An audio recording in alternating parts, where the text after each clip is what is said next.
Nah, halo teman-teman. Pernahkah kamu bertanya kenapa peristiwa yang penuh emosi seringkali lebih mudah diingat? Ini karena emosi sangat memengaruhi memori autobiografis kita, yaitu ingatan tentang pengalaman pribadi dalam hidup. Pertama, ada konsep mood congruent memory, atau kesesuaian suasana hati. Artinya, kita cenderung lebih mudah mengingat informasi yang sesuai dengan perasaan kita saat itu. Misalnya, saat kita sedang bahagia ketika merayakan ulang tahun ke-17 bersama keluarga dan teman-teman terdekat, kita lebih mudah mengingat hal-hal yang menyenangkan. Sebaliknya, saat sedih ketika tinggal oleh seseorang yang kita sayangi, ingatan yang muncul biasanya terkait dengan hal-hal sedih juga. Kedua, ada mood state dependent memory, yaitu ketergantungan memori pada kondisi suasana.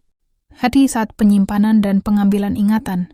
Contohnya, jika seseorang belajar materi saat sedang senang, maka ia akan lebih mudah mengingat materi tersebut ketika suasana hatinya kembali senang. Sebaliknya, jika suasana hati saat mengingat berbeda dengan saat menyimpan informasi, kemampuan mengingat cenderung menurun. Jadi emosi berperan sebagai kunci yang membantu membuka kenangan tertentu. Secara neuropsikologis, emosi positif meningkatkan kadar dopamin di otak yang memperkuat fungsi kognitif termasuk memori. Sebaliknya, emosi negatif seperti depresi bisa mengganggu kapasitas perhatian dan mengurangi kemampuan mengingat. Selain itu, intensitas emosi saat suatu peristiwa terjadi membuat ingatan itu lebih hidup dan mudah diakses. Peristiwa yang sangat emosional, baik positif maupun negatif, biasanya terekam lebih jelas dalam memori autobiografis kita. Namun, ingatan ini bukanlah salinan sempurna masa lalu. Emosi juga bisa membuat ingatan berubah atau terdistorsi saat kita mengingat kembali pengalaman tersebut.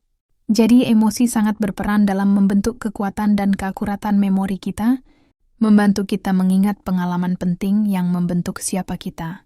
Kalian tahu nggak?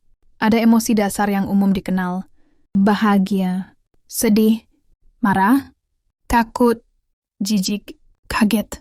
Emosi-emosi ini sering dianggap sebagai emosi dasar yang mendasari berbagai perasaan manusia lainnya. Lalu apa itu memori autobiografis?